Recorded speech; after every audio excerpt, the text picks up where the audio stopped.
Hello students.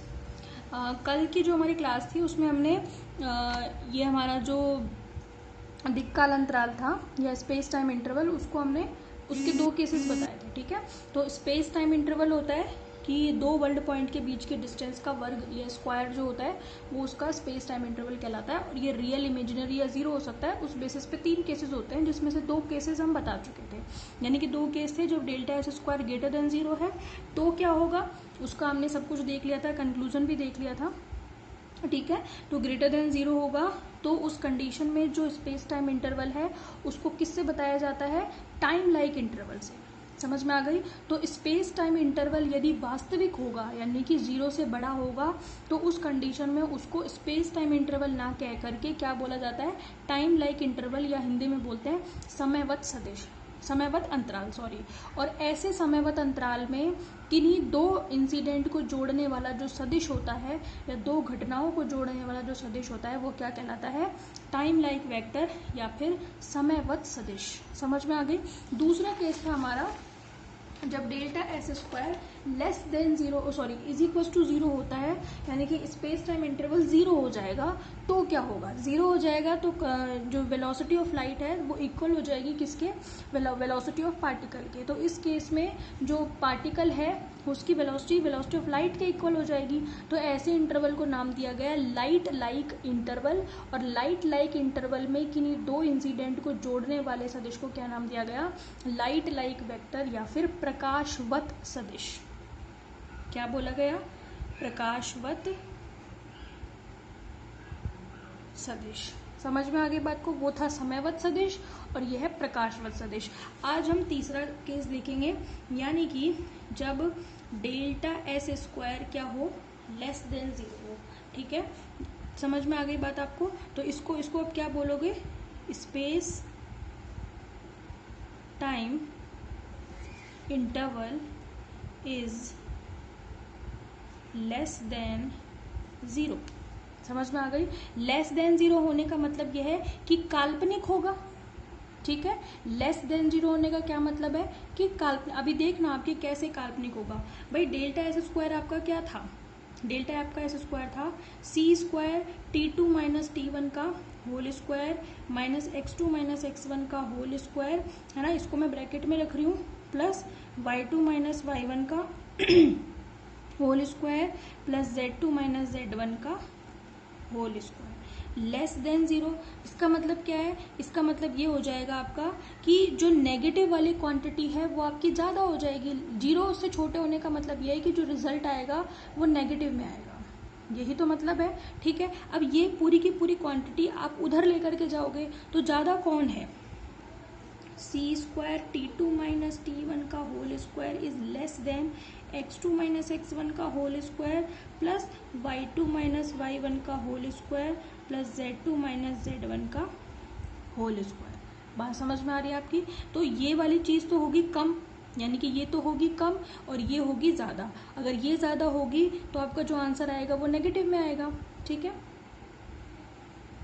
ठीक है, तो जो आपका आंसर आएगा वो कैसा आएगा? नेगेटिव। अभी देखो आप, अभी तो और चीज देखो, ये जो c है ये तो बन जाएगा C square delta T square less than ये क्या बन जाएगा? Delta R square. तो आपका c लेस देन किसके आएगा? v के। क्या ये पॉसिबल है क्या कि velocity of light is less then velocity of particle के हो जाए, या पार्टिकल की वेलोसिटी ऑफ लाइट से ज्यादा हो जाए? तो ये एक काल्पनिक केस ही तो है। समझ में आ गई? तो यानी कि जब delta S square is less than zero होगा या space time interval less than zero होगा तो इसका मतलब ये है कि वो केस आपका कैसा कहलाएगा? काल्पनिक अवस्था कहलाएगी। और इस काल्पनिक अवस्था में दो वर्ल्ड पॉइंट के बीच का जो अंतराल है उसको क्या नाम दिया गया? उसको बोला गया आकाशवत अंतराल। और उस आकाशवत अंतराल में किन्हीं दो इंसिडेंट के बीच की जो डिस्टेंस होगी, दो इंसिडेंट को ज्वाइन करने वाला जो वेक्टर होगा वो क्या कहलाएगा? आकाशवत सदिश। समझ में आ गई? तो आप क्या कंक्लूजन निकालोगे? आप ये कहोगे therefore if delta S square यानी कि space time interval is less than zero then interval will be imaginary. This means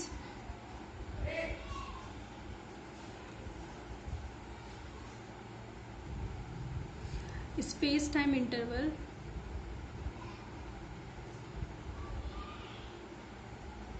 in this situation is known as space like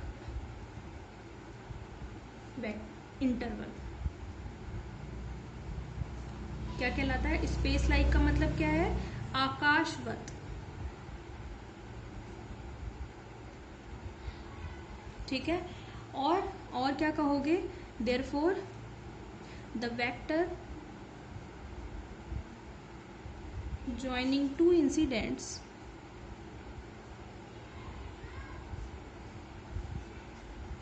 in this interval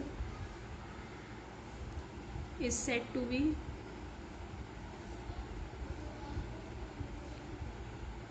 space like है ये ना, space like vector. समझ में आ गई बात? तो स्पेस टाइम इंटरवल को इस केस में बोला जाता है स्पेस लाइक इंटरवल. और इस स्थिति में जो दो सदिशों को जो दो इंसिडेंट है उनको जोड़ने वाले सदिश को क्या नाम दिया जाता है? आकाशवत सदिश. समझ में आ गई बात? अच्छा, इसमें एक जो इम्पोर्टेंट चीज समझने की है वो क्या है? इम्पॉर्टेंट चीज़ क्या है? मैक्रो कैजुअलिटी, यानी कि स्थूल कारणता. यानी कि अगर delta S square less then 0 होगा तो उस स्थिति में स्थूल कारणता या मैक्रो कैजुअलिटी जो है उनको परस्पर जोड़ा नहीं जा सकता. कैसे? वो समझिए. यहीं से मैं बता रही हूँ आपको. मैक्रो कैजुअलिटी या जिसे हम बोलते हैं स्थूल कारणता. स्थूल कारणता क्या होती है कि अगर आपका जो इंटरवल है वो कैसा है? स्पेस लाइक इंटरवल या आकाशवत इंटरवल है, तो उसमें क्या होगा कि किन्हीं भी दो घटनाओं के बीच का क्रम निश्चित नहीं होगा, तो वहां पर मैक्रो कैजुअलिटी नहीं होगी. ठीक है. दो घटनाओं के बीच का क्रम निश्चित होने का मतलब क्या है कि एक निर्देश तंत्र में अगर कोई घटना एक समय हो रही है, ठीक है, मतलब कहने का यह है कि एक फ्रेम ऑफ रेफरेंस है, उसमें दो घटना हो रही है. ठीक है. ये है इंसिडेंट 1, है ना, और ये है इंसिडेंट 2. और इसका क्रम क्या है कि इंसिडेंट 1 पहले हो रहा है, इंसिडेंट 2 उसके बाद हो रहा है. ये तो एक फ्रेम में है. सपोज कर लो कि एस फ्रेम है. ठीक है. फिर दूसरा फ्रेम है, उसमें भी ये दो घटना हो रही है लेकिन उनका क्रम बदल गया, यानी कि I2 पहले हो रहा है और I1 बाद में हो रहा है.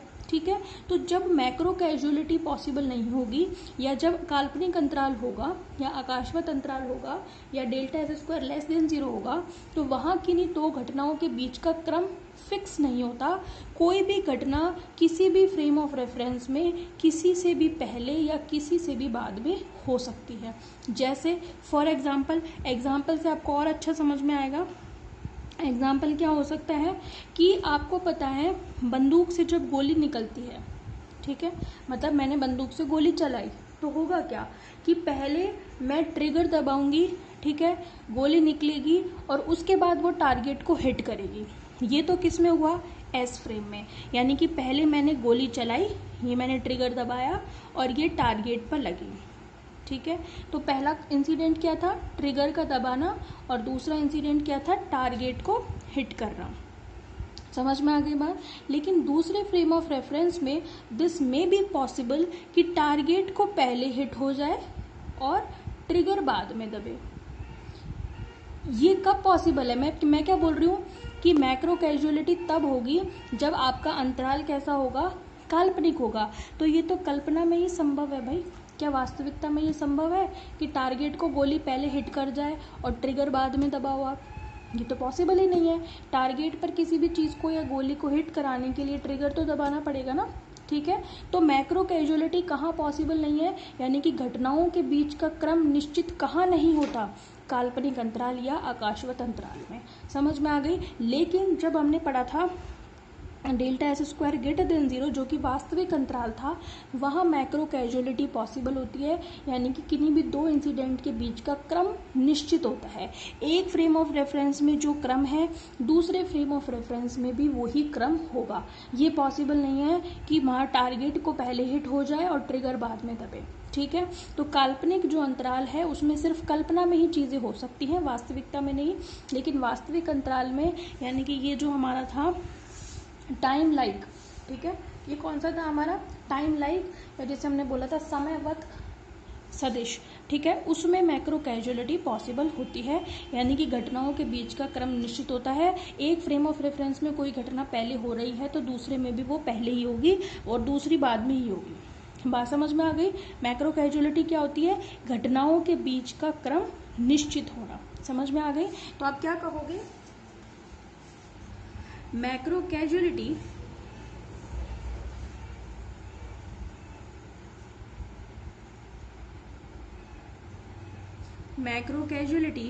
is the order of incident in some frame of reference.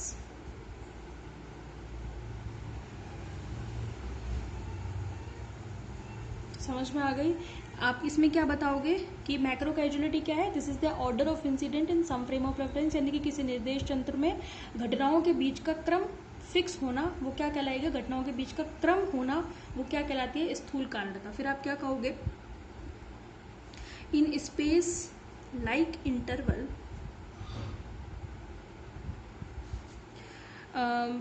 Order of incident is not fixed. This means any incident may occur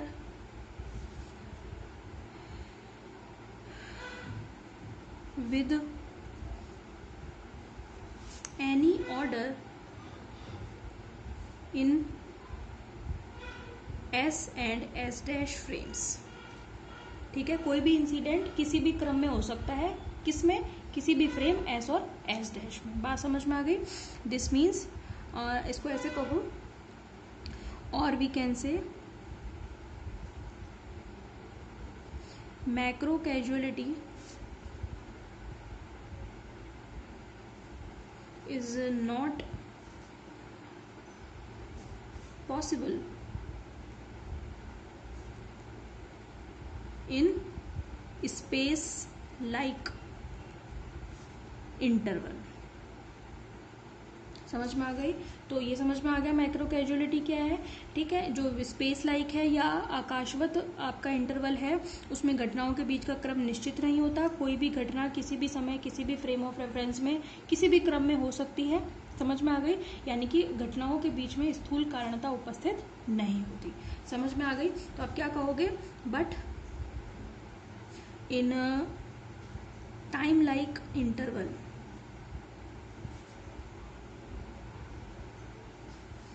यानी कि टाइम लाइक इंटरवल मतलब delta S square is greater than zero. ठीक है, but in time like interval macro casualty present between incidents in frame of references, यानी कि जो निर्देश तंत्र है उनमें होने वाली घटनाओं के मध्य क्रम निश्चित होता है, यानी कि उसमें स्थूल कारणता उपस्थित होती है। कब? टाइम लाइक इंटरवल्स में। बात समझ में आ गई? तो ये आपका कंप्लीट हो जाता है यहाँ पर आकर। जो हमने टॉपिक शुरू किया था, क्या क्या टॉपिक शुरू किया था हमने, क्या क्या पढ़ा था उसमें? हमने पढ़ा था वर्ल्ड पॉइंट क्या होता है ना। उससे पहले हमने पढ़ा था मिन्कोविस्की स्पेस क्या होता है, मिन्कोविस्की स्पेस क्या होता है, वर्ल्ड पॉइंट क्या होता है, वर्ल्ड लाइन क्या होती है। ठीक है, इसके बाद हमने पढ़ा था कि हमारा स्पेस टाइम इंटरवल क्या होता है। ठीक है, जिसे हम कहते हैं डेल्टा एस स्क्वायर। ठीक है, ये क्या होता है? टाइम लाइक वेक्टर क्या होते हैं। ठीक है, स्पेस लाइक वेक्टर क्या होता है, और इसी में हमने पढ़ लिया था लाइट लाइक वेक्टर क्या होता है। तो इस तरीके से आपका ये कंप्लीट होता है टॉपिक। कल या नेक्स्ट वीडियो में हम शुरू करेंगे 4 वेक्टर फॉर्मुलेशन में 4 वेक्टर फॉर्मुलेशन ऑफ पोजीशन। फिर हम पढ़ेंगे वेलोसिटी का, फिर हम पढ़ेंगे एक्सेलरेशन का, उसी में पढ़ लेंगे, है ना, और फिर हम पढ़ेंगे मोमेंटम का, और फिर फोर्स का पढ़ेंगे। ठीक है, इस तरीके से हम देखेंगे इन सारी चीज़ों को कि पोजीशन को 4 कोऑर्डिनेट में कैसे दिखा सकते हैं, वेलोसिटी को 4 कोऑर्डिनेट्स में कैसे दिखा सकते हैं। तो ये सारी चीज़ें, ठीक है। तो आगे का ये सारी चीज़ें तो कॉन्सेप्ट था, आगे का पार्ट आपका इंटरेस्टिंग आएगा। ठीक है, कुछ दिनों तक इंटरेस्टिंग क्लास चलेगी, उसके बाद फिर कुछ चीज़ें नई शुरू हो जाएंगी। चीज़ों को थोड़ा अलग तरीके से, अलग वे में सोचना है आपको अब, क्योंकि आप 3 पोजिशन कोऑर्डिनेट को ना पढ़ करके 4 पोजिशन कोऑर्डिनेट्स को पढ़ रहे हो, जिसमें से एक समय का है। समझ में आ गई बात आपको? ठीक है, तो ये आपका टॉपिक यहाँ पर आकर कंप्लीट हो जाता है। ठीक है, नेक्स्ट में हम 4 वेक्टर फॉर्मुलेशन ऑफ पोजीशन शुरू करेंगे। ठीक है, ओके, थैंक यू।